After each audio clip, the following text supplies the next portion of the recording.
Alright, let's fetishize our consumption habits as I open this case of Madden 97 up with a green guitar pick as I feebly pick at the corner where the shrink wrap is weak.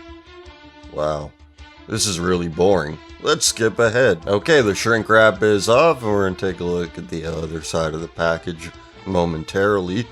And then, gotta get rid of that shrink wrap. I like the shrink wrap of old. It's a lot easier to get off of the package. Nowadays, it's hard. It's like opening up a Christmas present, but not as fun. As I put my finger on it there. Oh, I'm touching it. I'm touching it. Ooh, I'm gliding my finger over it. It looked like I was gonna pinch it there. I don't know what I was thinking. Wow, this is really boring. Wait, here we go. Oh, look at that. Oh, it's inside. It's the inside of the package, and would you look at that? It's a poster. You know, I like it, little add-ons like this. Every game I've bought that's been released pretty recently, it doesn't come with anything inside. You gotta pre-order something to get a neat little bonus like this. We're treated like consumers rather than customers. Just little gestures like this, it tells you that the company's thinking about you. It's like their way of saying, hey, thanks for buying our product, thanks for allowing us to do what we do. And this is a poster with all the plays in the game, offensive and defensive, depending on which side you want to display. Really neat. There are a couple of other things that we're going to look at because, again, look at this thing I bought. Wow, aren't you impressed? You know, I'm so glad that we live in a free society where the most protected form of self-expression is sexual deviance, and, well, this. As long as you consume those products, you'll be fine too, and tell everybody how happy you are you bought them. And, oh look, the ultimate judge. The disc came a little bit loose in the package, but didn't damage the disc in any way, which is always a good thing. And this is just an ad for the EA sports games of the time. FIFA Soccer 97, everybody's favorite game of all time. There's Madden 97, NHL 97, NBA Live 97. There's golf games. PGA Tour 97, some kind of racing game. I didn't catch the title there. Wow, I just showed you something that I bought. I feel so free. We're going to take a look at the instruction manual, and this is another advertisement, a book written by John Madden. Hey, I'm talking pro football. You know, I saw a book written by John Madden in the wild one time. It was at some kind of store, secondhand store, of course, and he wrote a cookbook. There is a John Madden cookbook out there. How about that? Wow.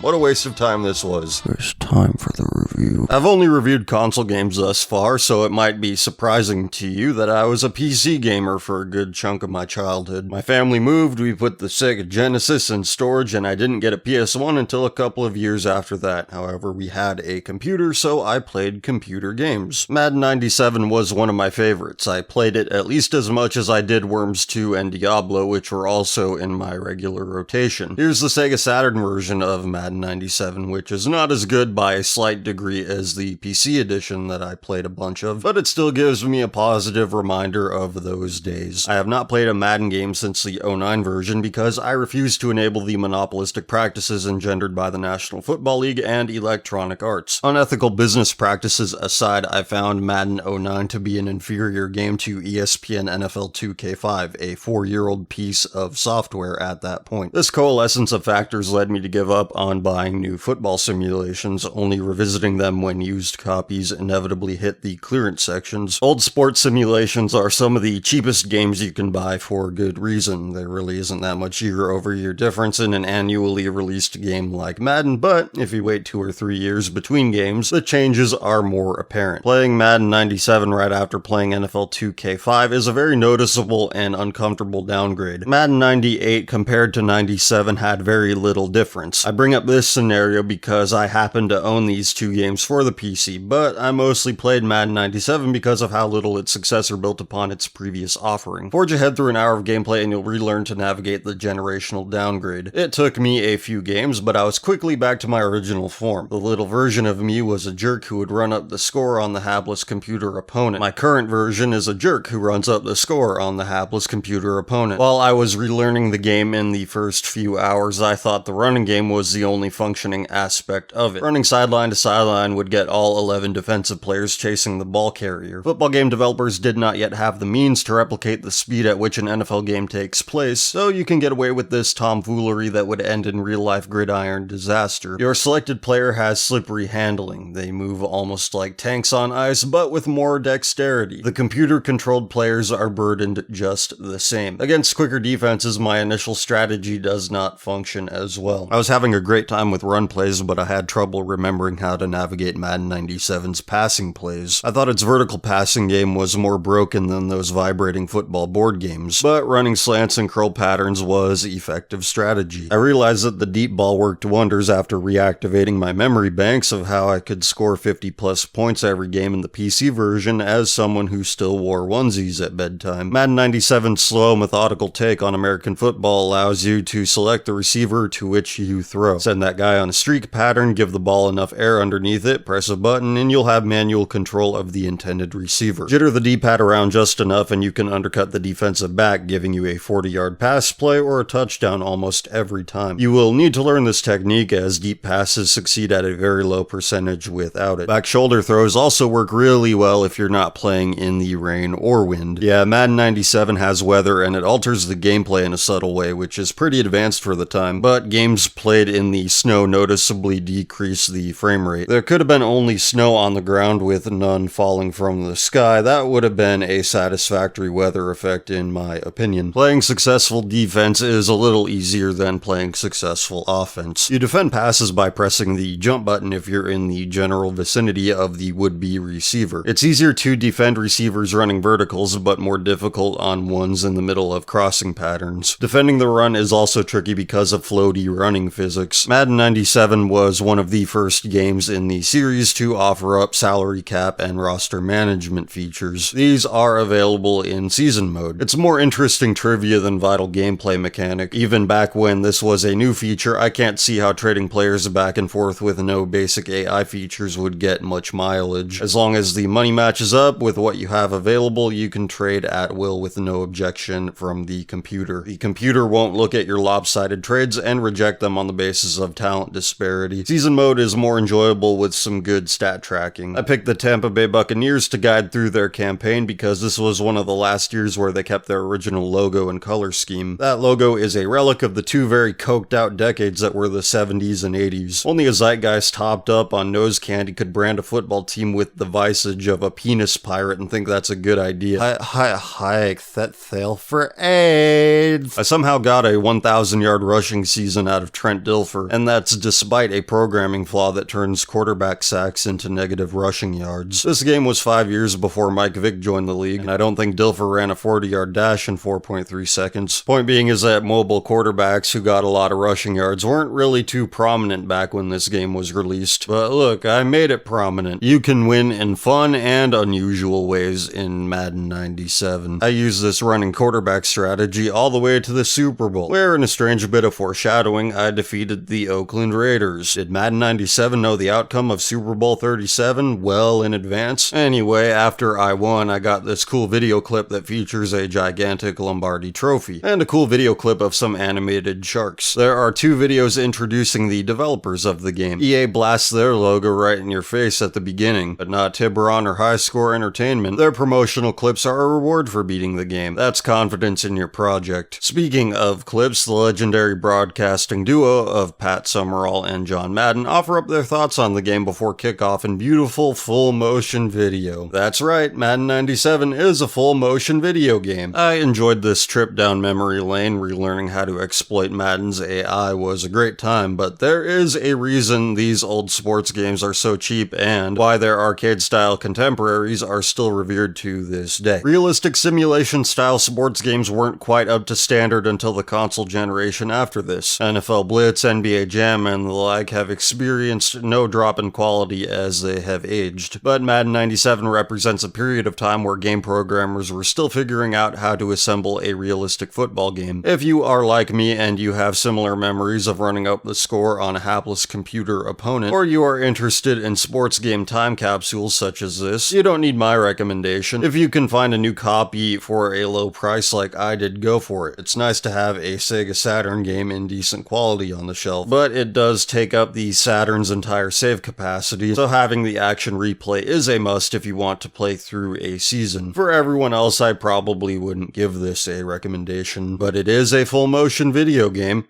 Can't take that away.